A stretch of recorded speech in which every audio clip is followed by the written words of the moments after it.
Chapter 1 Dragon Slayer. Men should fear to speak your name, in case you hear them. The Dark Lord's Handbook. Children can be cruel, especially when it comes to names. The kid with the weird name was an easy target. Names like John Smithson or Rose Tanner were easy to bear, indicating solid family professions. Then there were kids like Eric Bastard, pronounced Bastard rather than Erd, and Gregor Death, pronounced Death, which were odd but not that bad. Hal Dragonslayer thought so anyway. He cursed the name he had. No matter how often he was told of his proud lineage, which stretched back hundreds of years to a time when dragon slaying was an honorable profession, not to mention lucrative given the number of dragons which needed slaying, he often wished he had been born Hal Cooper or Hal Shepherd.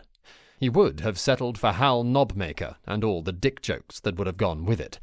But no, he was Hal Dragonslayer, the butt of spiteful teasing and worse. The problem was there were no dragons, so how could he be a dragon slayer? It didn't help that he didn't look like a dragon slayer or have the temperament. He was tall and gangly, not built like a barbarian, and was well-spoken, well-behaved, and well-mannered. He had none of the traits a ruthless dragon slayer should have, and few that served him well when it came to defending himself from the bullies. While growing up had been tough, things had changed. As a grown man, he suffered the odd snigger in the pub when someone heard his name, but even that had ended, for now there were dragons. Morden Deathwing had announced himself at Bostikov in impressive fashion. For a while, the pamphlets had been rife with Morden the Dark Lord and his progress eastward. The citizens of Crixos, knowing they were next in line to be conquered, had welcomed Morden.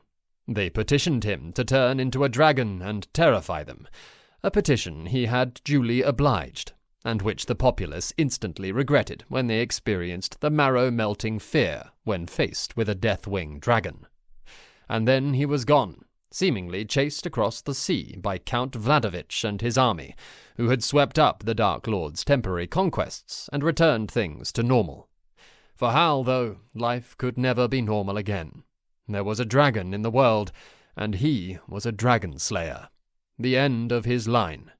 He had a lineage to uphold and an opportunity to make good his name, if he could get the time off work. Hal, stop that daydreaming and bring me up another sack of flour. Yes, father, said Hal. Dreams of dragon slaying disappeared as he brought himself back to reality. He was a baker's son. He had asked once why they hadn't changed their name and been harshly reproached for the question.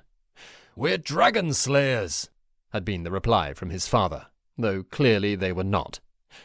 They were bread makers, sometimes confectioners, with a good line in patisserie, and had no experience in dragon slaying. Hal went down to the cellar to fetch the sack. He hefted it easily onto one shoulder, no longer the impossible weight it had been when he'd first started working with his father. Growing up, he had been dismayed by how physically tough it was being a baker, hauling sacks of flour, pushing oven bellows, kneading dough. It had been a wonder his father was so fat, until he had realized he was doing all the hard work and his father was doing the baking. Apparently, he was serving his apprenticeship through hard labor and not through dough and pastry. He also thought himself old at 23 to still be an apprentice.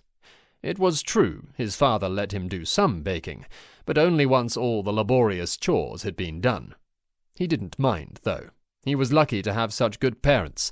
Others were not so lucky, like Sam Crapper. Now that was an unpleasant family to be brought up in. Hal climbed the stair back to the kitchen and dumped the sack on the floor. His father was taking the first of the day's loaves out of the ovens, each one a masterpiece. The Dragon Slayer loaf was the best to be found in the city. Make up the next batch of dough, said his father over his shoulder. There's a good lad. Yes, father, said Hal. Though kneading dough was hard work, it was baking, and Hal was happy at the prospect. He had just split the sack of flour when there came a rap from the front of the bakery,